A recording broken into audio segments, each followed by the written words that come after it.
यूहन्ना 3 सिर्फ मसीहियत को समझना नहीं है, बल्कि ये हमें सामने खड़ा करके सवाल पूछता है, खासकर धार्मिक लोगों से। मैं एक सरल लेकिन गंभीर प्रश्न से शुरू करना चाहता हूँ। अगर केवल धार्मिक होना ही परमेश्वर के राज्य में प्रवेश के लिए काफी ना हो तो लोगों स्टडी में आपका तहे दिल से स्वागत है।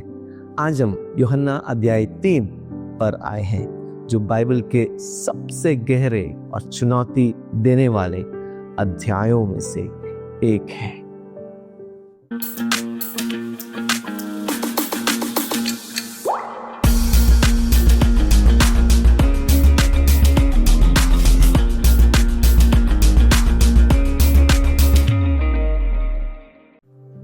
अगर बाइबल जानना, आराधना में जाना, सेवा करना और अच्छा जीवन जीना फिर भी कुछ कमी रह जाए तो यूहन्ना अध्याय 3 इसी प्रश्न का सीधा उत्तर देता है। यह अध्याय नास्तिकों या संदेह करने वालों के लिए नहीं लिखा गया है। ये एक धार्मिक अगुवे, एक शिक्षक, एक सम्मानित व्यक्ति के लिए लिखा गया है। और यीशु उसके एक चौंकाने वाली बात कहते हैं, तुझे नया जन्म लेना आवश्यक है। हम निकोदेमुस के बारे में इस अध्याय में देखते हैं और हम देखते हैं कि जब धर्म का सामना प्रकाश से होता है, यूहन्ना हमें एक व्यक्ति से मिलवाता है, निकोदेमुस। उसके बारे में 3 बातें बताई जाती है। पहली, वो एक फरीसी था, यानी अपने समय का सबसे सख्त धार्मिक समूह, जो पवित्रता, शास्त्र और नैतिक जीवन के लिए जाना जाता था। दूसरी, ये यहूदियों का सरदार था, उसके पास अधिकार और जिम्मेदारी थी। तीसरी बात, यीशु उसे बाद में कहते हैं इस्राएल का शिक्षक। सिर्फ एक शिक्षक नहीं, बल्कि मुख्य शिक्षक। अगर किसी को परमेश्वर को समझना चाहिए था तो वो निकोदेमुस था। फिर भी यूहन्ना एक बहुत महत्वपूर्ण बात कहता है। वो रात को यीशु के पास आया। यूहन्ना के सुसमाचार में रात सिर्फ समय नहीं है, ये आत्मिक अंधकार, अधूरी समझ और डर को दिखाता है। निकोदेमुस के दिमाग में ज्ञान था, लेकिन उसके दिल में अभी अंधकार था। यहूदी परंपरा में तोरा का अध्ययन अक्सर रात में किया जाता था, जब शांति होती थी और मन एकाग्र रहता था। लेकिन उस समय किसी विवादित गुरु के साथ खुले तौर पर जुड़ना बहुत महंगा पड़ सकता था। पद, सम्मान और सन्हेद्रिन की सदस्यता तक खो सकती थी। इसी कारण निकोदेमुस रात में आता है। वो बुरा नहीं है, वो झूठा नहीं है, वो सच्चाई से आकर्षित है, लेकिन डर से बंधा हुआ है।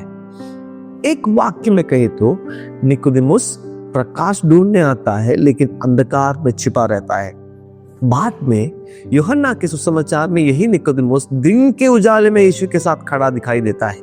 यह दिखाता है कि रात से उजाले तक की यात्रा आसान नहीं, लेकिन संभव है। वो यीशु से सम्मान से कहता है, रबी, हम जानते हैं कि तू परमेश्वर की ओर से आया है। हे रबी, हम जानते हैं कि तू परमेश्वर की ओर से आया हुआ गुरु है, क्योंकि जो चिन्ह तू करता है उन्हें कोई नहीं कर सकता यदि परमेश्वर उसके साथ ना हो। लेकिन निकोदेमुस अपनी बात पूरी भी नहीं कर पाता। यीशु उसके पद की तारीफ नहीं करते, उसकी सच्चाई की प्रशंसा नहीं करते।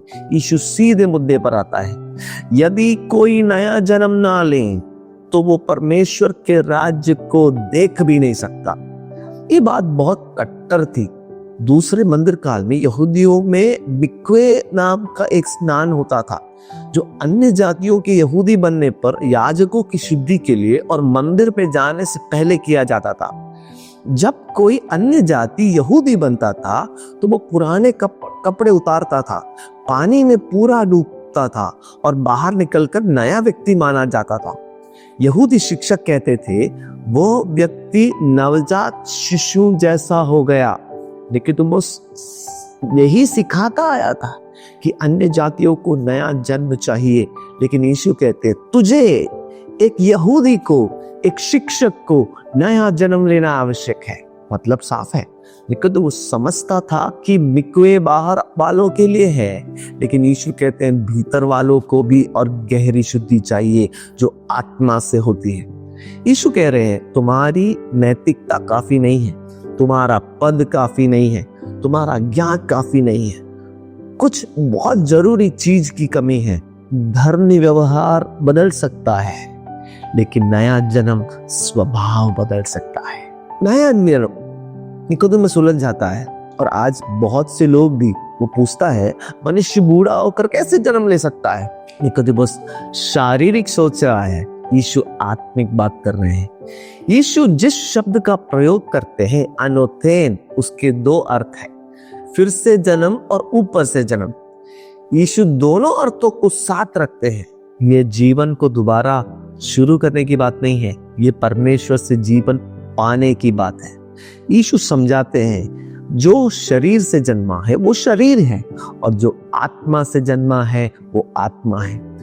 मानवीय प्रयास सिर्फ मानवीय परिणाम देता है, ईश्वरीय जीवन के लिए ईश्वरीय कार्य जरूरी है। फिर यीशु कहते हैं यदि कोई जल और आत्मा से ना जन्मे तो परमेश्वर के राज्य में प्रवेश नहीं कर सकता। ये सिर्फ रस्मों की बात नहीं है। यीशु यहाँ यहेजकेल 36 की ओर इशारा कर रहे हैं, जहां परमेश्वर कहता है मैं तुम पर शुद्ध जल छिड़कूंगा, मैं तुम्हें नया हृदय दूंगा, और मैं अपनी आत्मा तुम्हारे भीतर डालूंगा। ये एक ही उद्धार का काम है।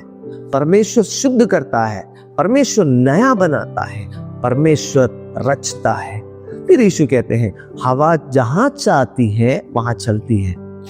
आप हवा को देख नहीं सकते, इसे रोक नहीं सकते, लेकिन उसके प्रभाव को नकार नहीं सकते। क्योंकि आपको हवा नहीं दिखता, आप ये नहीं कह सकते हवा नहीं है। मसीहत आत्म सुधार नहीं है, ये अंदर से पुनर्जीवन है। निकोदेमुस फिर पूछता है ये बातें कैसे हो सकती है। यीशु कहते हैं क्या तू इस्राएल का शिक्षक होकर भी ये बातें नहीं समझता। फिर यीशु उसे गित्तियों की किताब 21 की ओर ले जाते हैं। इस्राएल पाप के कारण मर रहा था, जहरीले सांप लोगों को काट रहे थे। परमेश्वर ये नहीं कहता और मेहनत करो, खुद को सुधारो, पहले ठीक बनो। परमेश्वर मूसा से कहता है एक पीतल का सांप बनाओ और उसे ऊपर उठाओ, जो कोई देखेगा वो जीवित रहेगा। कोई काम नहीं, कोई योग्यता नहीं, सिर्फ विश्वास। यीशु कहते हैं उसी प्रकार मनुष्य के पुत्र को भी ऊपर उठाया जाना है। यूहन्ना में ऊपर उठाया जाना 3 अर्थ रखता है, क्रूस, महिमा और सच्ची पहचान का प्रकट। मैं फिर से दोहराता हूं, क्रूस, महिमा और सच्ची पहचान। उद्धार ऊपर चढ़ने से नहीं आता, उद्धार मसीह की ओर देखने से आता है। विश्वास वीरता नहीं है, विश्वास नम्र भरोसा है। अब हम सबसे प्रसिद्ध पद पर आते हैं जो सुसमाचार का हृदय दर्शाता है। क्योंकि परमेश्वर ने संसार से ऐसा प्रेम रखा कि उसने अपना इकलौता पुत्र दे दिया, ताकि जो कोई उस पर विश्वास करे वो नाश ना हो परंतु अनंत जीवन पाए। यूहन्ना 3:16 हमें ये कंठस्थ है, हम अपने बच्चों को सिखाते हैं, स्वयं भी बार बार बोलते हैं। ये एक भावनात्मक वाक्य नहीं है, ये गहरी सच्चाई है। क्रम देखिए, परमेश्वर ने प्रेम किया, परमेश्वर ने दिया, हम विश्वास करते हैं और हमें जीवन मिलता है। प्रेम पहले आता है, विश्वास उसका उत्तर है। इसलिए 17वीं आयत में जो लिखा गया वो बहुत महत्वपूर्ण है। परमेश्वर ने अपने पुत्र को संसार में इसलिए नहीं भेजा कि संसार पर दंड किया गया करे, बल्कि इसलिए कि संसार उसके द्वारा उद्धार पाए। दंड परमेश्वर की शुरुआत नहीं है। फिर यीशु प्रकाश की बात करते हैं, प्रकाश संसार में आया है। यूहन्ना में न्याय अदालत का फैसला नहीं है, बल्कि व्यक्ति की प्रतिक्रिया है। कुछ लोग प्रकाश में आते हैं, कुछ अंधकार में छिपते हैं। क्यों? क्योंकि उनके काम बुरे थे। ये गंभीर बात है। लोग इसलिए नहीं खो जाते कि परमेश्वर उनसे प्रेम नहीं करता, बल्कि इसलिए कि वे उस प्रकाश को ठुकरा देते हैं जो उनसे प्रेम करता है। अनुग्रह दिया गया है, निर्णय हमें लेना है।